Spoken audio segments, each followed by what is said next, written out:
let's talk about Tanner Scott, because the Tanner Scott rumors are starting to pick up a little bit.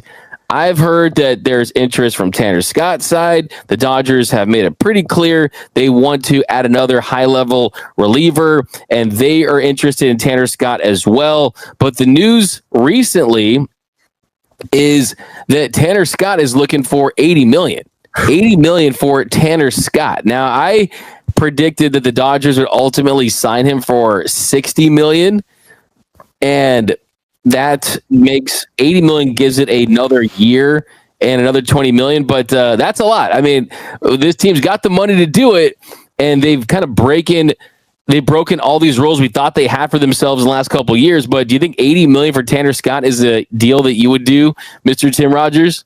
You mean, Mr. It's not my money, and you can never it's have not my money. Hey, that's a good Blue Madness T-shirt right there. I know. I gotta get it, man. I gotta get with Gary, man. Help me out with that. Yeah, there we go. But yeah, that is a lot, and I totally understand any hesitation on that. But there's the bonuses, there's the deferrals. You could make it a 5-year, 6-year contract, whatever. There's a lot of things that. Well, let's put it. It's Andrew Friedman and Brandon Gomes.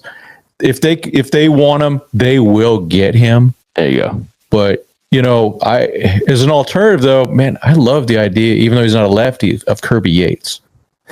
Kirby Yates is someone that the Rangers have talked about wanting to bring back. When he is right, he's explosive, kind of on the older side. Yeah, he is. And it would kind of fit in the process of, okay, let's get a guy on a shorter term deal because relievers are volatile. Let's hope we get the best version of him. And then whatever contract we sign him to ultimately won't break us. I mean, right. Tanner Scott, an $80 million deal nothing is really going to break this Dodgers team, quite frankly, with the money that they're making. And this is truly the golden age of Dodger baseball, not just from the on the field success, but also the off the field and the bank account success as well.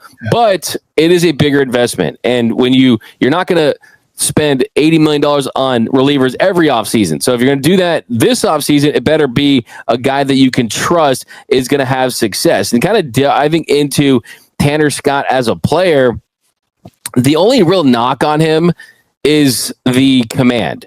And you look at his baseball savant page, it's red everywhere. I mean, he's in the 90 percentile or above in expected ERA, expected batting average, fastball velocity, average exit velocity, chase rate, whiff percentage, strikeout rate, barrel percentage, hard hit percentage, ground ball rate, all that stuff except for walk rate, where is a 12.2 walk rate in the 7th percentile. Having said that, you mentioned the improvements that the Dodgers can have with pitchers. I think that's an area where there's certainly room for improvement, and the Dodgers can help him get there. Because if you look at his first strike percentage, it was at 67.7% last season.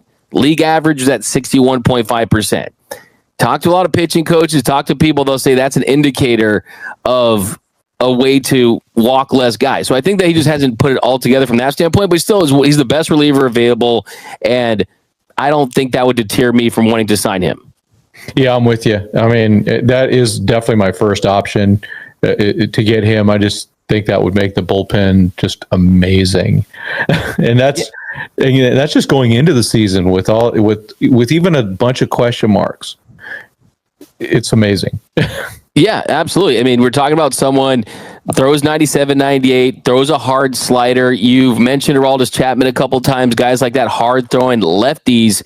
He's your hard-throwing lefty, and you add him to a bullpen that already has Michael Kopech. He's your fireballer from the other side that has that top-level postseason playing up talent. Evan Phillips, I think, is due to have a better season after dealing with some things this year. You still have Alex Vesia. You still have Brusdar Graterol coming back. You still have Anthony Bonda, as you pointed out. But I think what makes it really interesting is, look, you don't have Daniel Hudson anymore, right? He was kind of the leader of his bullpen in a lot of ways. Blake Trine, I think, is going to assume that role. I definitely think that bringing in hungry guys that got paid and won the World Series and helped this team get there is huge as well. Yeah, I agree with that. I mean, and that's where I go, well, if they miss that on Tanner Scott, and I put it, I'm going to say 30% chance they get Tanner Scott.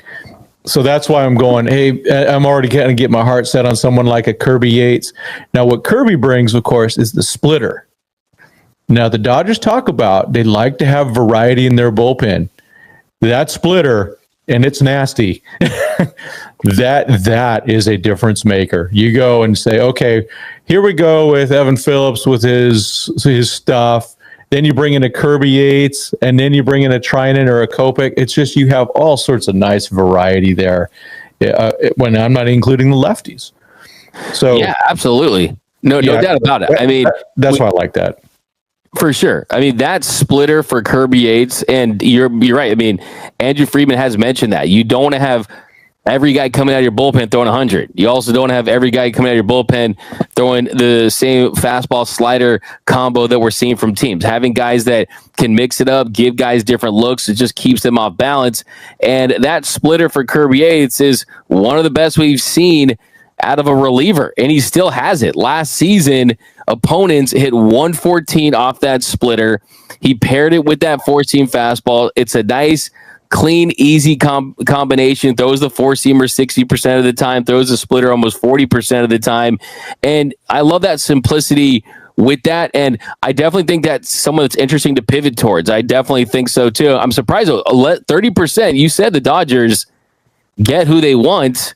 If they want Tanner Scott, what makes you think it's just 30%? They'll get him at what they want him for. They still do that. And I do believe. But who's paying him 80 is my question. Yeah. Well, first of all, if he wants to be a Dodger and be a highly paid Dodger, you've got to do deferments. You got to do deferrals. Yes. That is the way that is the way the Dodgers do things now. And it's in Shohei, Freddie, and Mookie, now Blake Snell, now Teo have set that example.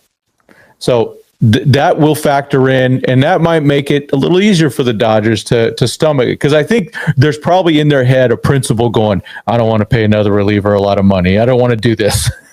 I just think it's something that's kind of ingrained in their head. But then again, who would have thought that they were going to do what they did with Blake Snell that quick? So for sure. Nothing past them, but like I said, I kind of in my head, I just get my reality going. Okay, it'll be great to get Tanner Scott, but if we end up with Kirby Yates, that's still pretty good. And then there's some other guys too to talk about when you're ready. It's still really good. There's no doubt about it.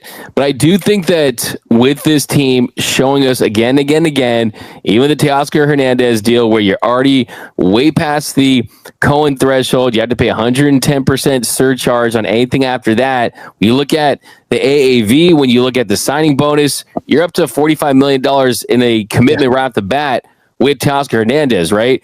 They're saying that with Teoscar Hernandez's age, hey, we want him back because we think this group right now can win a championship again next season and the season after that and the season after that. Yep. We're thinking less about the last 5 years of Shohei and more about the first 5 years of Shohei, where you still have Betts in his prime. You still have Freddie Freeman hitting walk-off grand slams in the World Series. I think Tanner Scott is the move. I'm not saying it's a must sign. I'm not saying if the Dodgers don't sign Tanner Scott, they won't win the World Series or anything like that. But if you want to perfect your roster in the offseason and do what Andrew Friedman told us, which is not have to go to market and get a reliever at the deadline, Tanner Scott's the guy. Because look, you get the top end stuff. He doesn't have to face Shohei Ohtani, where Shohei Ohtani struggled against him the entire NLDS. I guarantee you, Shohei Ohtani will throw in some of his endorsement money towards the contract if you sign Tanner Scott, just so he doesn't have to face him. Yeah. And then you get another top-level lefty arm to potentially match up with Juan Soto if you face the Mets again in the NLCS. So I'm already thinking about postseason matchups for or against the Dodgers, and Tanner Scott is someone who 6th, 7th, 8th, 9th, whatever inning it may be, you throw him out there, and the Dodgers offense already giving you 4, 5, 6 runs because of how potent they are. You are winning these games. So I look, 40, 60, $80 million for a reliever is a lot, but it's not Hader money. It's not Edwin Diaz money. And you just don't want to put to chance your World Series back-to-back titles and this margin for your championship window at the hands of other teams having to give you talent during the season. I think the Dodgers are scared of the Dodger tax, giving them too much talent, and not getting that elite stuff. Because look what happened last year at the deadline. We thought that Tariq Skubal was going to be traded for a moment there. Sometimes we did, sometimes we didn't. He didn't get traded. We thought that Crochet was going to get traded. He did not get traded. The best starter went to the Dodgers in Jack Flaherty. Jack Flaherty's not a number one. So there's no guarantee you're going to get those number 1 or 2 guys at the deadline anymore with the expanded postseason because of how high the prices are. Yeah, I'm with you. I mean, if Tanner Scott is the right thing, no doubt in my mind. It's just, let's hope they do it.